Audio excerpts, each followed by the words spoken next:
आइए भक्तों, आज सुनते हैं शनिवार व्रत की कथा। तो एक बार बोलिए प्रेम से शनि महाराज की जय। एक समय की बात है, सभी नवग्रह सूर्य, चंद्रमा, मंगल, बुध, बृहस्पति, शुक्र, शनि, राहु और केतु में विवाद छिड़ गया। विवाद का कारण था कि इनमें से सबसे बड़ा कौन है। कोई निर्णय न होने पर सभी देवराज इंद्र के पास निर्णय कराने पहुँचे। इंद्र किसी एक का पक्ष नहीं ले सकते थे, इसीलिए उन्होंने निर्णय देने में अपनी असमर्थता जताई। परंतु उन्होंने उन सबको पृथ्वी पर राजा विक्रमादित्य के पास जाने की सलाह दी, क्योंकि राजा विक्रमादित्य अति न्यायप्रिय थे।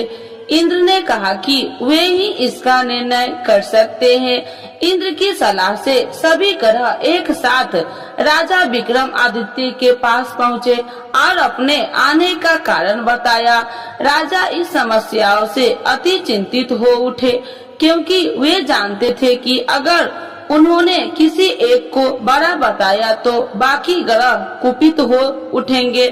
तब राजा को एक उपाय सूझा। उन्होंने सुवर्ण, रजत, कश्य, पीपल, सीसा, रंगा, जाष्टा, अभर्ग और लोहे से 9 सिंहासन बनवाए और उन्हें इसी क्रम से रख दिया।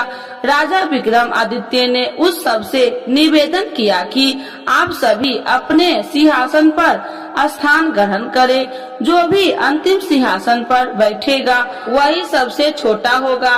लोहे सिंहासन सबसे अंत में था, इस अनुसार लोहे सिंहासन पर बैठने वाला सबसे छोटा होगा। शनि देव सबसे अंत में लोहे सिंहासन पर बैठे, तो इसीलिए वही सबसे छोटे कहलाए।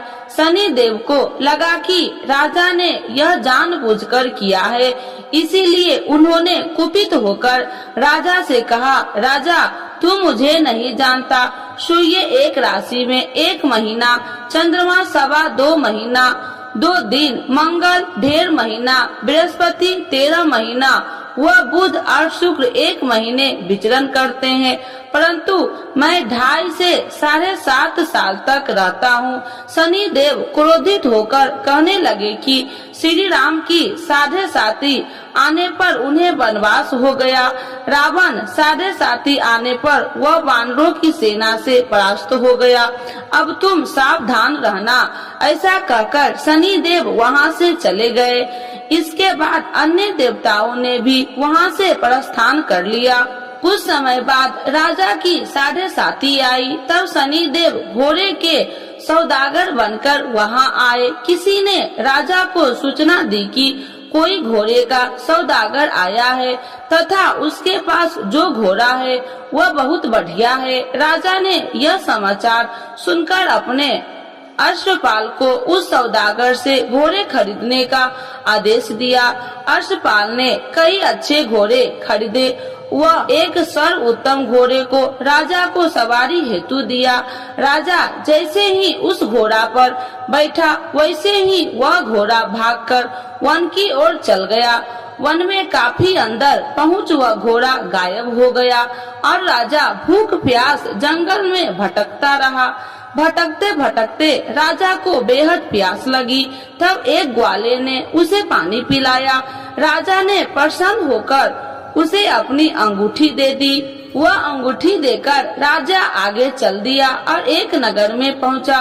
वहां उसने अपना नाम उज्जैनी निवासी बिका बताया। वहां एक सेठ की दुकान से उसने जल इत्यादि पिया और कुछ विश्राम भी किया। भाग्यवश उस दिन सेठ की बड़ी बिक्री हुई। सेठ खुश होकर उसे खाना खिलाने के लिए अपने साथ घर ले गया। वहां उसने एक खूंटी देखी जिस पर एक हार टंगा था। राजा ने देखा कि खूंटी उस हार को निगल रही है और थोड़ी देर में पूरा हार गायब हो गया। सेठ ने समझा कि बीका ने हार चुरा लिया। उसने बीका को कोतवाल के पास पकड़वा दिया। फिर राजा ने भी उसे चोर समझकर उसके हाथ और पैर काट दिए। वह चैरंगिया बन गया और नगर के बाहर फिकवा दिया गया। वहाँ से एक तेली निकल रहा था। उसे राजा पर दया आई और उसने बीका को अपनी गाड़ी में बैठा लिया। वह अपनी जीभ से बैल को हाँकने लगा।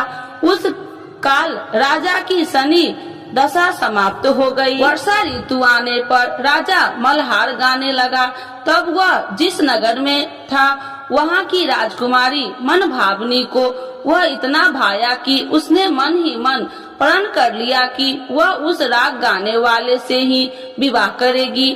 उसने दासी को राग गाने वाले को ढूंढने के लिए भेजी। दासी ने बताया कि वह एक चौरंगिया है, परंतु राजकुमारी न मानी। अगले ही दिन से राजकुमारी अनशन पर बैठ गई कि विवाह करेगी तो उसे सबने बहुत समझाया, पर फिर भी जब वह न मानी तो राजकुमारी के पिता ने उस तेली को बुलावा भेजा और विवाह की तैयारी करने को कहा। फिर उसका विवाह राजकुमारी से हो गया। एक दिन सोते हुए स्वप्न में शनि देव ने राजा विक्रम आदित्य से कहा, राजन, देखा तुमने मुझे छोटा बताकर कितना दुख झेला है। तब राजा ने उनसे क्षमा मांगी और प्रार्थना की, हे शनिदेव, जैसा दुख मुझे दिया है किसी और को न देना। शनिदेव मान गए कि और कहा, जो मेरी कथा व व्रत करेगा उसे कोई दुख न होगा, तथा जो नित्य मेरा ध्यान करेगा और चीटिया का आटा डालेगा उसके सारे मनोरथ पूर्ण होंगे। साथ ही शनिदेव ने राजा को उसके हाथ पैर की वापसी दे दिए। प्रातः आँख खुलने पर राजकुमारी ने जब राजा को देखा तो आश्चर्यचकित रह गई। बीका ने उसे बताया कि वह उज्जैनी का राजा विक्रम आदित्य है। सभी अत्यंत प्रसन्न हुए। सेठ ने जब यह सुना वह पैर पर गिरकर क्षमा मांगने लगा। राजा ने कहा कि वह तो शनि देव का कोप था, इसमें किसी का कोई दोष नहीं। सेठ ने फिर भी निवेदन किया कि मुझे शांति तब ही मिलेगी जब आप मेरे घर चलकर भोजन करेंगे। सेठ ने अपने घर कई प्रकार के व्यंजन से राजा का सत्कार किया। साथ ही सबने देखा कि जो खूंटी हार निकल गई थी वही उसे उगल रही थी। सेठ ने अनेक मनोहर देख राजा का धन्यवाद किया और अपनी कन्या श्री कन्वरी से शादी करने का निवेदन किया। राजा ने सहर्ष स्वीकार कर लिया। कुछ समय पश्चात राजा अपनी दोनों रानियां मन भावनी और श्री कन्वरी को उज्जैनी नगरी के लिए निकल पड़े। वहां नगर वासियों ने सीमा पर ही उनका स्वागत किया। सारे नगर में दीपमाला हुई, सबने खुशी मनाई। राजा ने घोषणा किया कि मैंने शनि देव को सबसे छोटा बताया था, जबकि असल में वही सर्वोपरि है। तब से सारे राज्य में शनि देव की पूजा और कथा नियमित रूप से होने लगी। सारी प्रजा ने बहुत समय खुशी और आनंद के साथ बिताया। जो कोई शनि देव की इस कथा को सुनता है या पढ़ता है उसके सारे दुख दूर हो जाता है। तो एक बार बोलिए प्रेम से शनि महाराज की जय। आरती श्री शनि देव की जय। जय श्री शनि देव भक्तन हितकारी, सूरज के पुत्र प्रभु छाया महतारी। जय जय श्री शनि देव भक्तन हितकारी, सूरज के पुत्र प्रभु छाया महतारी। श्याम अंग्र वक्र दृष्टि चतुर्भुजाधारी, श्याम अंग वक्र दृष्टि चतुर्भुजाधारी। नीलांबर धार नाथ गज की असवारी, नीलांबर धार नाथ गज की असवारी। जय जय श्री शनि देव भक्तन हितकारी, सूरज के पुत्र प्रभु छाया महतारी। क्रीट मुकुट शीश सहज दीपत है लीलारी, क्रीट मुकुट शीश सहज दीपत है लीलारी। मुक्तन की माल गले शोभित बलिहारी, मुक्तन की माल गले शोभित बलिहारी। जय जय श्री शनि देव भक्तन हितकारी, सूरज के पुत्र प्रभु छाया महतारी। मोदक और मिष्ठान चढ़त पान सुपारी, मोदक और मिष्ठान चढ़े चढ़ती पान सुपारी, लोहा तिल तेल उड़द महर्षि है अति प्यारी, लोहा तिल तेल उड़द महर्षि है अति प्यारी। जय जय श्री शनि देव भक्तन हितकारी, सूरज के पुत्र प्रभु छाया महतारी। देव धनुज ऋषि मुनि सुमरत नर नारी, देव धनुज ऋषि मुनि सुमरत नर नारी, विश्वनाथ धरत ध्यान हम है शरण तुम्हारी, विश्वनाथ धरत ध्यान हम है शरण तुम्हारी। जय जय श्री शनि देव भक्तन हितकारी, सूरज के पुत्र प्रभु छाया महतारी। एक बार बोलिए प्रेम से शनि देवता की जय, छाया माता की जय, सूर्य भगवान की जय।